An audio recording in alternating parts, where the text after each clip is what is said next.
एक दूर दराज गांव जो पहाड़ों की गोद में बसा था, वहां एक पुरानी हवेली बरसों से खाली पड़ी थी। गांव वाले उसे जिन्नात की हवेली कहते थे।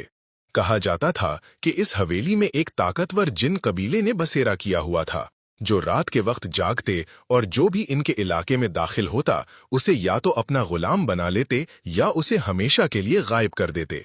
हवेली की दीवारों पर अजीबो गरीब निशानात थे, जिनके बारे में बुजुर्ग कहते थे कि ये जिन्नात के जादुई तावीज हैं। इस गांव का एक नौजवान हमजा, जो अपनी बहादुरी और तजस्सुस के लिए मशहूर था, ने फैसला किया कि वो इस हवेली के राज को खोलेगा। हमजा एक पढ़ा लिखा लड़का था जो साइंस पर यकीन रखता था और जिन्नात की कहानियों को महज खुराफात समझता था।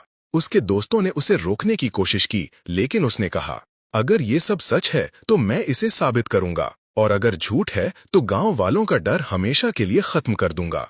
हमजा ने अपना बैग तैयार किया। इसमें एक ताकतवर टॉर्च, कैमरा, पानी की बोतल, छुरी और उसकी वालदा की दी हुई कुरान की एक छोटी सी कॉपी थी, जिसे उसने सिर्फ माँ की खुशी के लिए रख लिया था। उसने गांव के बुजुर्ग मौलवी साहब से मुलाकात की, जिन्होंने उसे आयतुल कुर्सी, सूरतुल बकरा और सूरतुल फलक पढ़ने की तलकीन की। हमजा ने हंसते हुए कहा, मौलवी साहब, मैं साइंसदान हूँ, जिन्नात पर नहीं मानता, लेकिन आपकी बात मान लेता हूँ। मौलवी साहब ने एक गहरी सांस ली और कहा, बेटा, साइंस अपनी जगह, लेकिन कुछ चीजें ऐसी हैं जो अक्ल से बाहर हैं। अल्लाह की पनाह मांग कर जाना।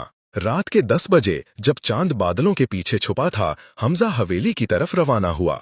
आसमान पर काली घटाएं छाई थीं और हवा में एक अजीब सी खामोशी थी। हवेली का दरवाजा जंग आलूद और भारी था। जब उसने दरवाजा खोला तो एक खौफनाक चीख की आवाज आई, जैसे कोई धात आपस में रगड़ खा रही हो। अंदर दाखिल होते ही उसे एक अजीब सी बदबू ने घेर लिया, जैसे सड़ती हुई लकड़ी और खून की भू का इम्तिजाज। हवेली के अंदर धूल भरी दीवारें, टूटे हुए फर्नीचर और जालों से भरे कोने थे। उसने अपनी टॉर्च रोशन की और आहिस्ता आहिस्ता आगे बढ़ा। जमीन पर अजीब से निशानात थे, जैसे कोई पंजों वाला जानवर यहां से गुजरा हो। हमजा ने अपना कैमरा निकाला और तस्वीरें लेना शुरू की। वो सोच रहा था कि ये सब शायद कोई पुराना ड्रामा है जो गांव वालों ने बनाया हो। जब वो मरकजी हॉल से गुजरकर सीढ़ियों की तरफ बढ़ा तो उसे एक अजीब सी सरगोशी सुनाई दी। हमजा, यहाँ से चले जाओ। आवाज इतनी हल्की थी कि उसे लगा शायद ये उसके दिमाग का वाहम हो। उसने अपनी टॉर्च इधर उधर मोड़ी, लेकिन कोई न था। उसने दिल में सोचा, ये बस हवा का शोर होगा। लेकिन जैसे ही वो सीढ़ियां चढ़ने लगा, उसे लगा कि कोई उसके पीछे चल रहा है। उसने मुड़कर देखा, लेकिन वहां सिर्फ अंधेरा था। ऊपर पहुंचते ही उसने एक बड़े से कमरे का दरवाजा खोला। कमरे के बीच में एक पुराना आईना था जो धूल से अटा हुआ था। हमजा ने आईने के करीब जाते ही देखा कि उसकी अक्कासी अजीब सी दिखाई दे रही थी। उसका चेहरा तो वही था, लेकिन उसकी आंखें सुर्ख थीं और उसके पीछे एक सियाह साया खड़ा था। हमजा ने फौरन पीछे मुड़कर देखा, लेकिन वहां कोई न था। उसने दिल में सूरतुल फलक पढ़ना शुरू किया और आईने से दूर हट गया।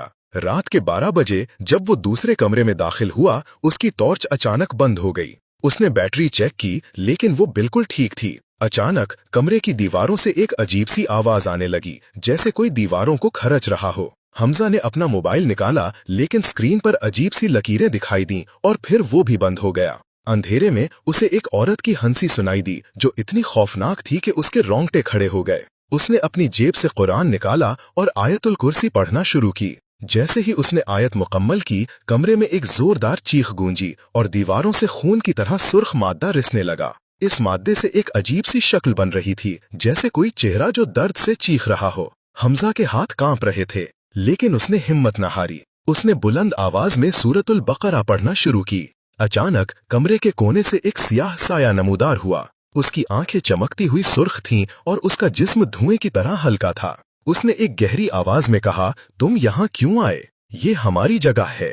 हमजा ने दिल मजबूत किया और कहा, मैं अल्लाह की पनाह मांगता हूँ, तुम मुझे डला नहीं सकते। उसने कुरान की तिलावत जारी रखी। साया उसके करीब आया और उसने एक ऐसी चीख मारी कि हवेली की दीवारें लर्ज उठीं। लेकिन जैसे ही हमजा ने सूरतुल बकरा की आखिरी आयात पढ़ी, वो साया धुएं की तरह गायब हो गया। लेकिन ये खात्मा नहीं था। हवेली के नीचे से एक घसीटने की आवाज आने लगी, जैसे कोई भारी जंजीरें खींच रहा हो। हमजा ने सीढ़ियां उतरने की कोशिश की, लेकिन हर कदम पर उसे लगता कि कोई उसे पीछे खींच रहा है। जब वो नीचे पहुंचा तो उसने देखा कि हवेली का मरकजी दरवाजा गायब हो चुका था। اس کی جگہ ایک سیاہ دیوار تھی جس پر خون سے لکھا تھا تم ہمارے ہو۔ حمزہ نے اپنی آنکھیں بند کیں اور اللہ سے مدد مانگی۔ اس نے بلند آواز میں آذان دینا شروع کی۔ آذان کی آواز کے ساتھ ہی حویلی میں ایک زوردار زلزلہ سا آیا اور وہ سیاہ دیوار گر گئی۔ دروازہ دوبارہ نظر آیا، لیکن جیسے ہی وہ باہر نکلنے لگا اسے ایک سرد ہاتھ نے اس کے کندھے پر پکڑ لیا۔ اس نے مڑ کر دیکھا تو ایک عجیب سی مخلوق کھڑی تھی جس کا چہرہ آدھا جل چکا تھا اور اس کی آنکھیں خالی تھیں۔ اس نے کہا، تم نے ہمارے راز کو چھوا، اب تم ہمارے ساتھ رہو گے۔ حمزہ نے فوراً اپنی جیب سے قرآن نکالا اور سورۃ الرحمن پڑھنا شروع کی۔ اس کی آواز بلند ہوتی گئی اور وہ مخلوق چیخنے لگی۔ اچانک حویلی کی چھت سے ایک عجیب سی روشنی پھوٹی اور وہ مخلوق غائب ہو گئی۔ حمزہ نے موقع دیکھ کر دروازے کی طرف بھاگ لگائی اور باہر نکل آیا۔ جب وہ گاؤں پہنچا تو صبح کی آذان ہو رہی تھی۔ اس کے کپڑے پھٹ چکے تھے اور اس کا چہرہ زرد پڑ گیا تھا۔ گاؤں والوں نے اس سے پوچھا کہ کیا ہوا، لیکن حمزہ نے صرف اتنا کہا، وہ حویلی کوئی عام جگہ نہیں، اس میں جنات کا بسیرا ہے اور صرف اللہ کی پناہ اور قرآن کی طاقت اس سے بچا سکتی ہے۔